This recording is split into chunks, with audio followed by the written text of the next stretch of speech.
رسالت کار رسالت کو انجام دینے والا وقت کا عظیم انسان جسے اللہ نے اپنا حبیب قرار دیا اور جس نے زحمتیں اٹھائیں، 23 سال کی تبلیغ کی، معمولی تبلیغ کی، 23 سال کی تبلیغ کی، کیسے بیچ مکہ و مدینہ کے درمیان رہ کر کے 23 سال تک کار تبلیغ کو انجام دیتے رہے، اور کن کے بیچ؟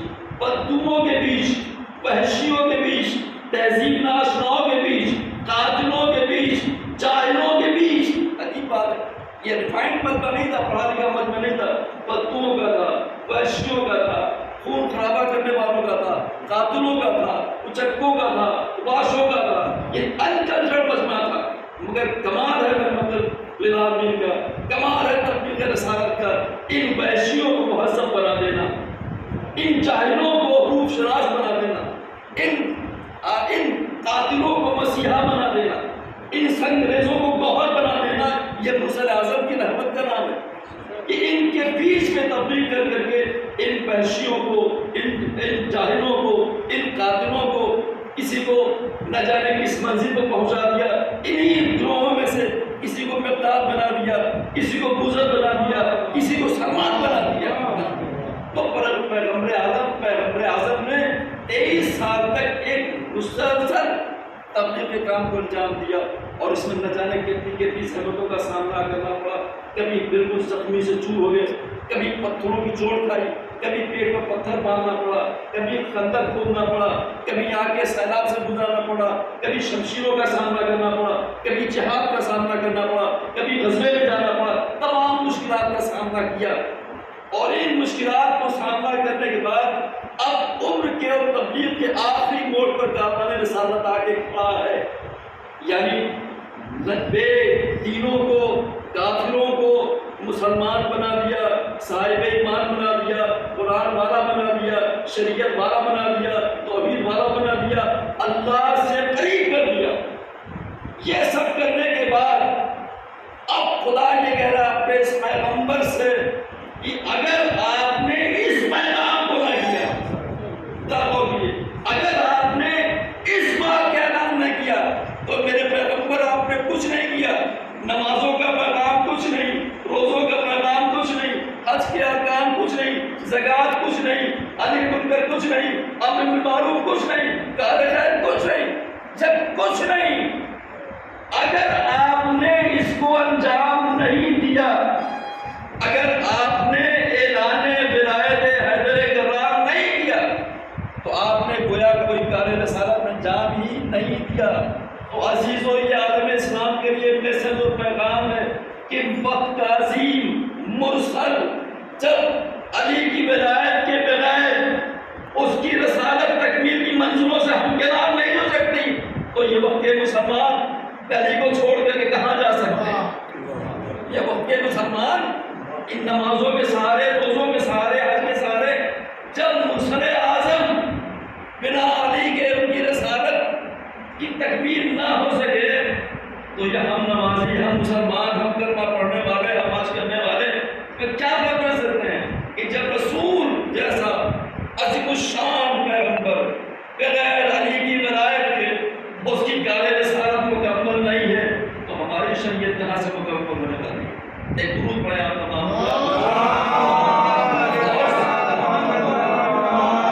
پھر میں آپ کو یہاں پر روکتا ہوں، ذرا غور کیجیے کہ یہ ہمارا رسول ہے۔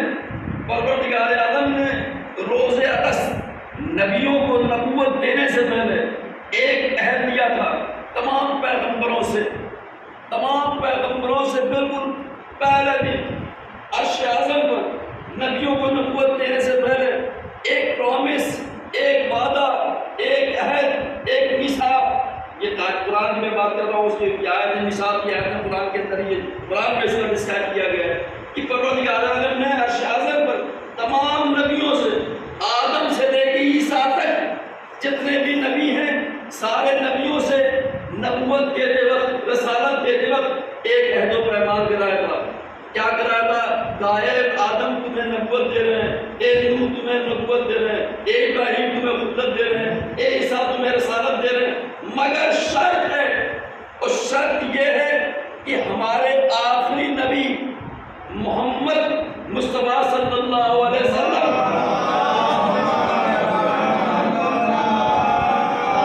کی نبوت پر تمہیں ایمان لانا ہے.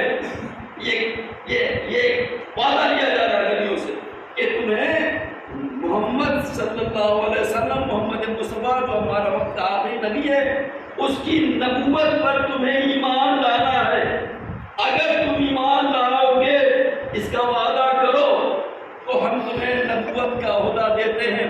اور اس کے ساتھ اور وضاحت کی، مگر یہ یاد رکھو کہ اگر یہ وعدہ کر کے اسے انکار کر دیا تو نبوتیں تمہاری ضبط نہیں ہوگی. جو لفظیں قرآن کی ہیں، صرف نبوتوں کا عہدہ تم سے لے نہیں لیا گا، بلکہ تم کو فاسق وجوہ میں قرار دیا جائے گا. یہ نبیوں سے گفتگو ہے، یہ قرآن کی ورڈنگ ہے کہ اگر آپ کو نبی بنایا جا رہا ہے، آدم تمہیں نبی بنایا جا رہا ہے، عیسیٰ تمہیں نبی بنایا جا رہا ہے، موسیٰ تمہیں نبی بنایا جا رہا ہے، ابراہیم تمہیں نبی بنایا جا رہا ہے، ادریس تمہیں، ایوب تمہیں، یعقوب تمہیں، یوسف، تمام نبیوں سے گفتگو ہے.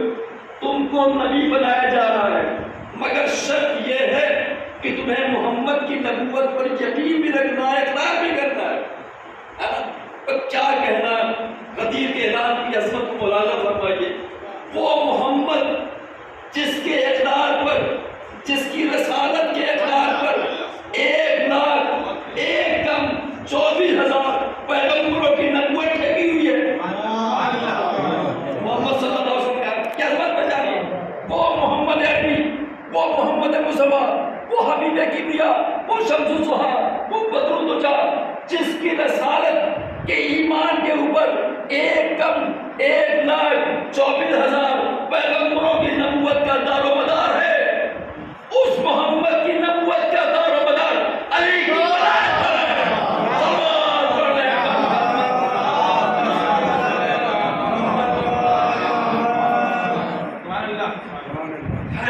یہ عظیم بات ہے کہ نہیں کہ سارے نبی اگر محمد کی نبوت کا اعلان کرتے ہیں تو نبوت کے عہدے سے خارج کر دیا جائے.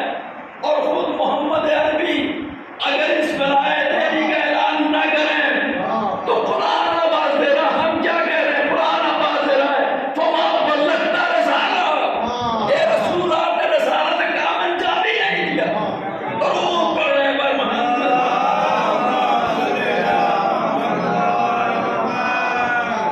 یہ ہے ولایت مولا کائنات. تو کتنی اہم ہے اور اتنی اہم ہے. ابھی میں گفتگو کروں گا، زیادہ وقت نہیں ہوا، رکھے بھی کچھ نہ کچھ تو آپ کے، اور یہ جو بچے بیٹھے ہوئے کر سکتے ہیں تو کچھ تو معلوم ہو جائے. بزرگ اور میرے برادر کو بہتر جانتے ہیں. میں کیا سے جو سبق میں نے پڑھا وہ سنا رہا ہوں یہ، اور آپ کے سامنے بھی دیکھیں مجھے سبق یاد نہیں دیجیے. ورنہ میں کوئی بات نہیں کر رہا. وہی ایسی بات ہے جو میں بروز سنی ہے وہی سنا رہا ہوں آپ کو. دیکھیں کہ سبق ہے جو سنا رہا ہوں یاد ہے کہ نہیں.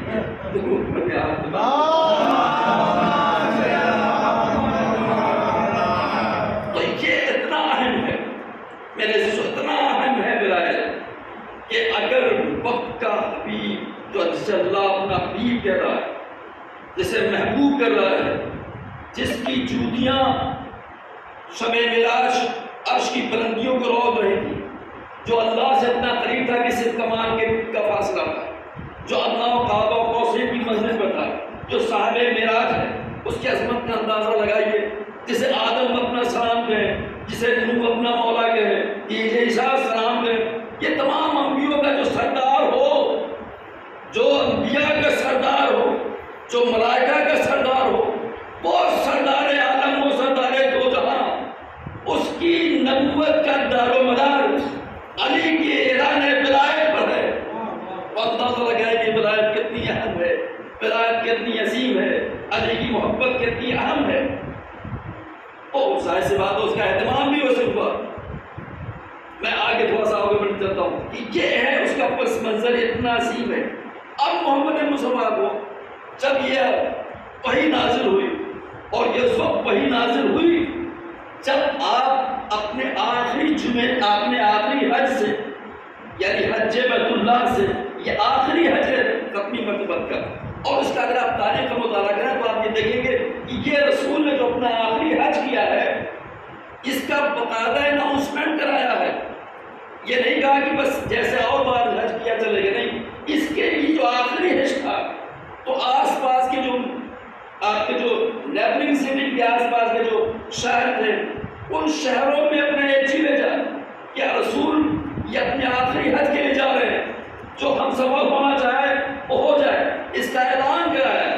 یعنی مرسل اعظم یہ چاہتے تھے کہ جو یہ اعلان ہونے والا ہے جس کا میں اعلان کرنے جا رہا ہوں وہ زیادہ سے زیادہ مجمع میں ہو۔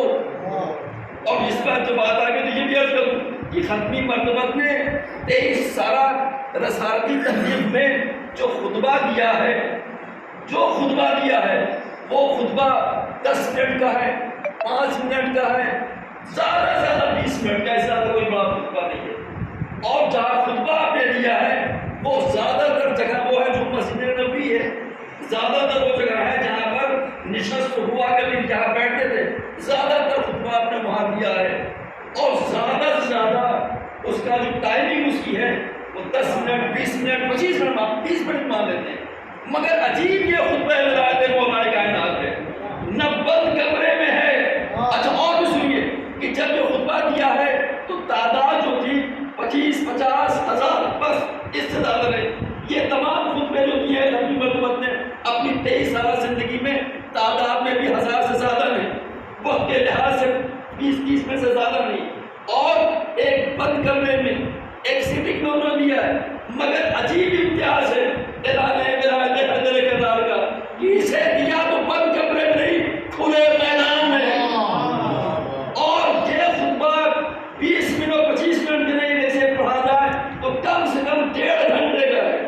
اور یہ بھی نہیں کہ 100-200 آدمیوں کے بیچ میں، کم سے کم 1.25 لاکھ حاجیوں کے بیچ، 1.25 لاکھ حاجیوں کے بیچ میں یہ اعلان کیا گیا۔ اس لیے کیا گیا تاکہ اسے ہر انسان تک یہ خبر ہو جائے، اسے پھیلا دیا جائے، اسے بتا دیا جائے، اس کی اہمیت کو واضح کر دیا جائے۔ تو مرسل اعظم نے جگہ جگہ اپنے نمائندے بھیجے، بتایا کہ میں جا رہا ہوں۔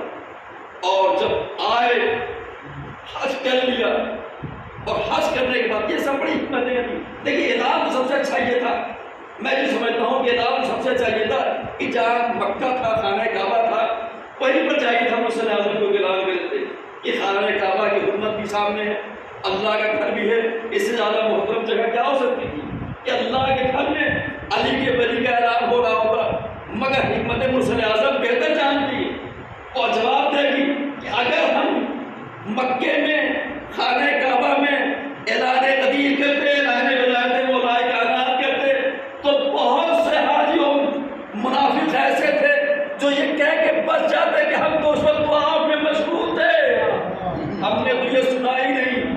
کہا کہ وہ ایسی جگہ سے نکالو اور اس جگہ پر لاؤ جہاں نہ کوئی بلڈنگ ہو، نہ جہاں کوئی ہوٹل ہو، نہ جہاں کوئی بازار ہو، نہ جہاں کوئی شہر ہو، نہ جہاں کوئی سایہ ہو، نہ جہاں کوئی رکنے کی جگہ ہو، تاکہ کوئی یہ نہ کہہ سکے آگے کہ ہم بڑے پیاسے تھے پانی پینے چلے گئے، اب بہت تھکے تھے بڑا ہوٹل میں چلے گئے۔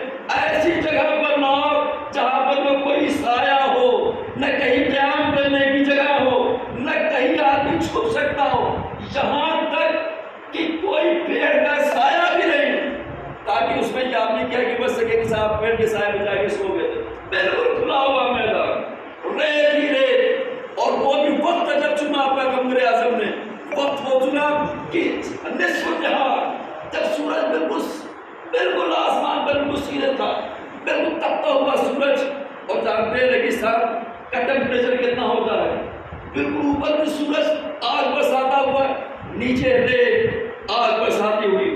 اب آدمی ایسے منزل میں ہے تو یہ کہہ بھی نہیں سکتا کہ میں سو گیا، اس لیے کہہ نہیں سکتا کہ اگر سونا چاہے تو نیچے کی تپش جگا دے گی، اگر آنکھوں میں نیند آئے تو جلتا ہوا سورج جگا دے گا۔ اور سب سے بڑی تو آگ علی کے ولایت کی تھی جو منافقوں کو جلا رہی تھا، تو آپ اس جگہ پر آئے اور جب وہی آئی کہ مرسل اعظم اعلان کر دیجیے۔ اچھا پھر ایک اور بھی اشارہ دیا، عجیب اہتمام ہے راجے مولا کائنات کا، کسی خطبے میں کسی آیت میں یہ آپ کو منظر نہیں ملے گا، کسی بھی حکم دیتے وقت مرسل اعظم سے پروردگار عالم نے یہ گارنٹی نہیں دی کہ یہ میرے حبیب یہ پیغام پہنچائیے، میں مگر اس پیغام نے کہا واللہ من الناس، واللہ یعصمک من الناس، اے میرے پیغمبر آپ اس کو پہنچائیے، آپ اپنے دل میں خوف نہ لائیے، ہم لوگوں کے شر سے آپ کو محفوظ کرنے والے ہیں۔ لیکن کسی موقع پر یہ نہیں کہا کہ آپ یہ پیغام پہنچا دیے اور آپ کو ہم بچائیں گے، مگر علی کی ولایت میں یہ آیتیں پڑھ کے مرسل اعظم کو سہارا دیا کہ آپ اس اعلان کو کیجئے، کوئی خطر، یہ شر سے لفظ شر ہے، ہم شر سے آپ کی حفاظت کریں گے۔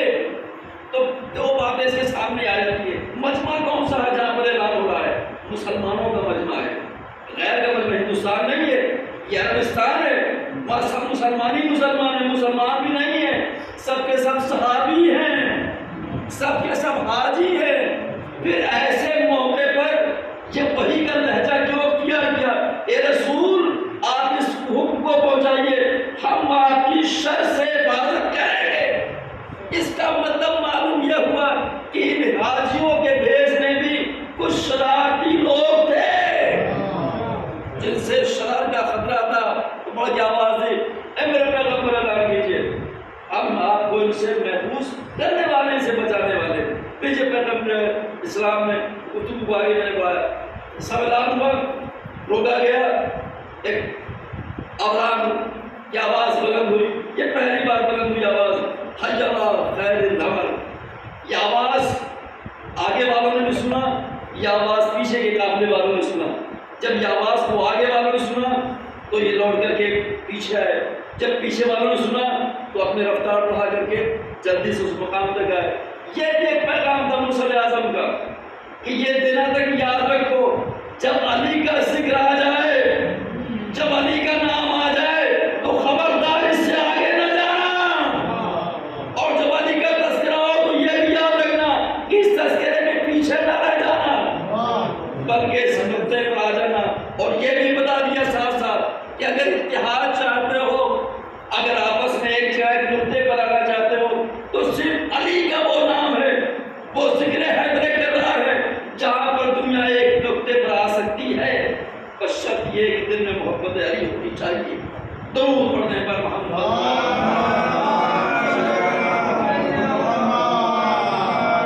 اور اس کے بعد رسول نے اہتمام کیا۔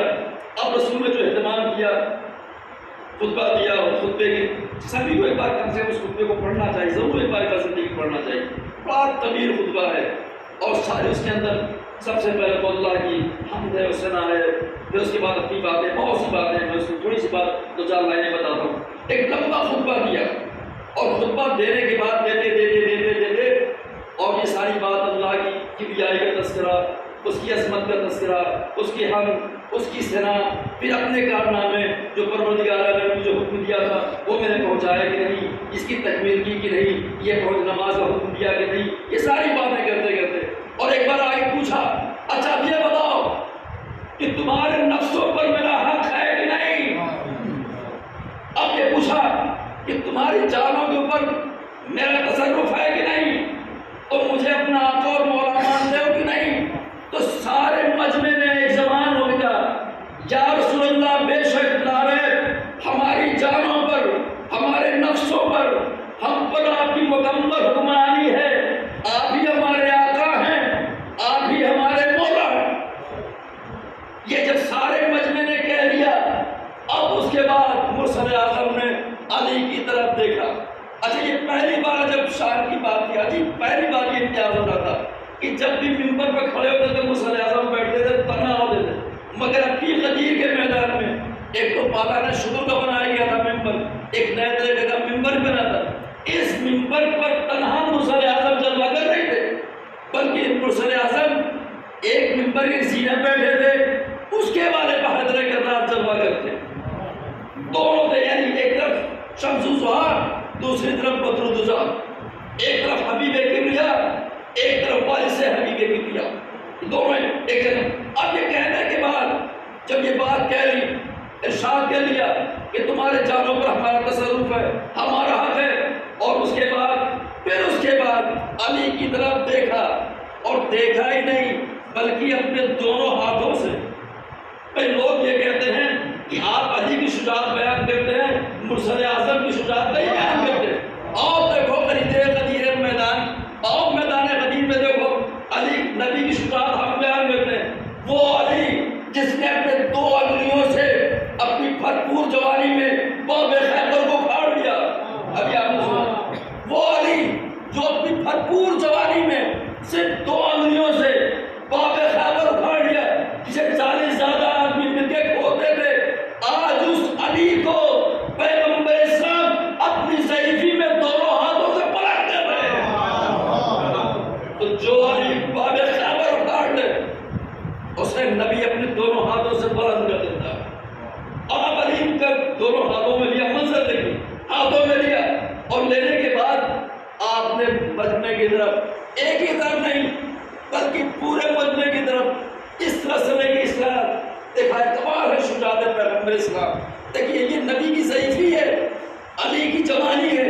تاریخ یہ کہتی ہے اتنا بلند کیا کہ علی کے پیر مرسل اعظم کے گھٹنوں کے برابر آ گئے تھے. تو اب اندازہ لگا دیے کہ جب اتنی بلندی پر کر لیا ہو، اٹھا لیا ہوگا تو نبی کا چہرہ علی کے پیچھے چھپ گیا ہوگا کہ نہیں. تو اب رسول کا چہرہ پیچھے ہے، علی کا چہرہ